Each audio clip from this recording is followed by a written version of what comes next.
মুসলিম হিসাবে আমরা জানি হজ ইসলামের অত্যন্ত গুরুত্বপূর্ণ একটি ফরজ বিধান এবং এটি ইসলামের খুঁটিগুলোর মধ্যে অন্যতম একটি খুঁটি। ইসলামী শরিয়া কর্তৃক নির্ধারিত সামর্থ্য যাদের রয়েছে তাদের উপর হজ পালন করা আবশ্যক। হজের ফজিলত সম্পর্কে সহিহ বুখারীর একটি হাদিসে বর্ণিত হয়েছে, যে ব্যক্তি আল্লাহর উদ্দেশ্যে হজ করল এবং অশালীন কথাবার্তা ও গুনাহ হতে বিরত রইল, সে ওই দিনের মতো নিষ্পাপ হয়ে হজ হতে ফিরে আসবে যেদিন তার মা জন্ম দিয়েছিল। কিন্তু আফসোসের বিষয় হচ্ছে, হজের এই সুবিশাল ফজিলত কি আমরা সত্যি পাচ্ছি? আমরা আমাদের হজগুলো সত্যি একমাত্র আল্লাহর সন্তুষ্টির উদ্দেশ্যেই করছি তো, নাকি অন্য কোনো উদ্দেশ্য এসে আমাদের মনের মাঝে বাসা বেঁধেছে? এই কথাগুলো আমি কেন বললাম তার জবাব আমি আপনাদের সম্মুখে উপস্থাপন করছি। আমাদের বাংলাদেশে অনেকেই হজ করে আসার পরে নিজের নামের আগে আলহাজ অথবা হাজি শব্দ যোগ করে অন্যদের নিকট নিজের পরিচয় দিয়ে থাকেন।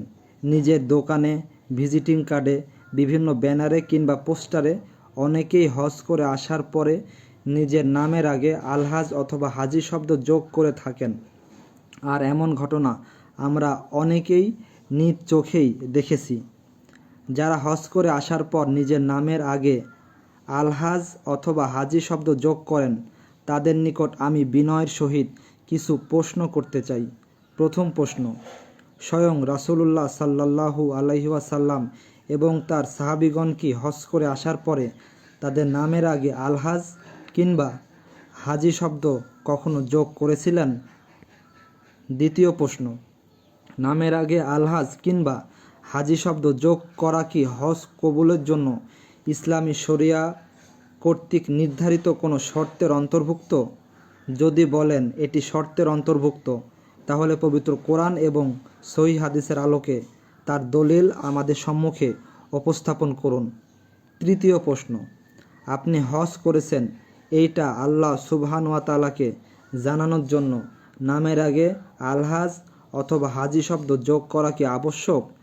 আলহাজ অথবা হাজি শব্দ নামের আগে যোগ না করলে কি আল্লাহ আপনার হজের ব্যাপারে জানতে পারবেন না?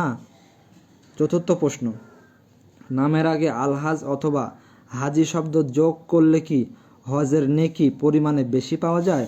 যদি বলেন নেকি বেশি পাওয়া যায়, তাহলে পবিত্র কোরআন এবং সহিহ হাদিসের আলোকে তার যথাযথ দলিল আমাদের সম্মুখে উপস্থাপন করুন।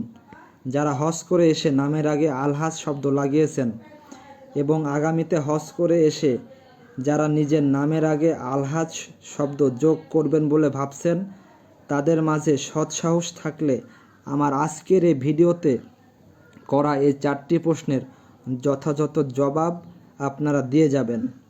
একটি মজার কথা বলি, হজ করে এসে যারা নিজের নামের আগে আলহাজ শব্দ যোগ করেন তারা কিন্তু নামাজও আদায় করেন, আবার তারা দান সাদাকাও করেন, অথচ তারা কিন্তু তাদের নামের আগে নামাজি অথবা দানশীল শব্দ কখনোই যোগ করেন না।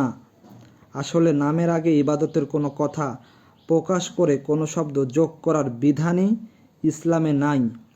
স্বয়ং রাসূলুল্লাহ সাল্লাল্লাহু আলাইহি ওয়াসাল্লাম এবং সাহাবীগণ কখনোই এমনটি করেন নাই।